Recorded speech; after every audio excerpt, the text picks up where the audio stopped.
Hi, Katie. It's Rob. I wanted you to do a project for me.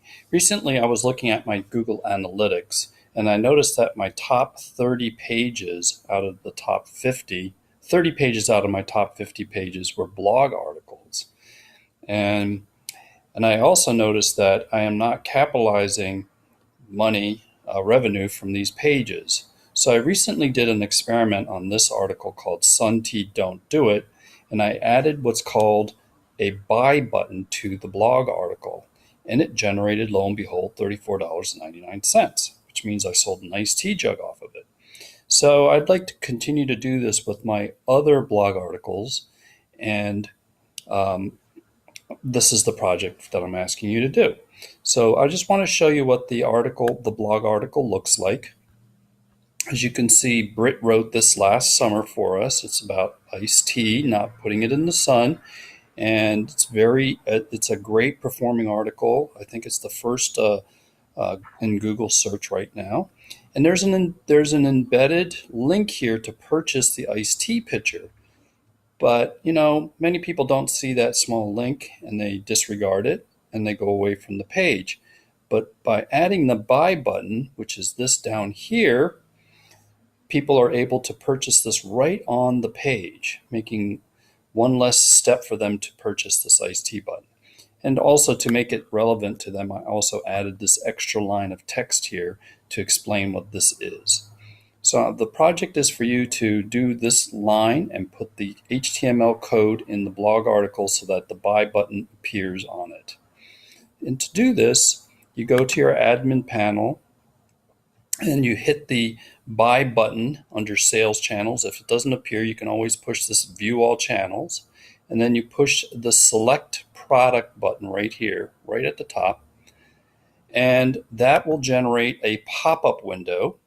And go ahead and type in what you're looking for, which is in this case for this blog article, we're going to put the 50-ounce glass iced tea pitcher, and it will then you should be able to find it. You select it, select the product, and the next page that will appear will be your buy button.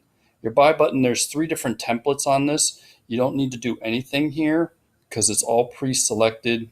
Go ahead and then hit the generate code button, which will then generate this embed code. This is HTML, so you simply push this button, copy it, and then go to the blog article and paste it in. So here's the blog article, and as you can see, it looks like this. And don't forget the HTML button is all the way right there. But before we go ahead and put the the embed button code in there, I'm going to go ahead and put this extra line in here that says purchase a safer iced tea pitcher. So I'm going to go ahead and write that in. Purchase the safer iced tea pitcher. And then I'm going to highlight this just to give it some relevance to what the item that we're selling. And I'm going to go up to the top here and I'm going to make this bold, and I'm going to attach a heading H3. Now this will take that and make it look like this. Now then we're going to push the HTML and we're going to go right to the bottom of the article, which is here, and we're simply going to hit the shift key and we're going to go Control P for my computer. I think it's Command P for an Apple. Push that. Whoops. Hit the wrong button there. I need to hit Control V. Sorry, not Control P. And I'm going to hit the Save button. Once I do that, then the article will look like this again. So I'm going to ask you to go ahead and do that for me. I will send you a list of the blog articles that are not producing any revenue that we can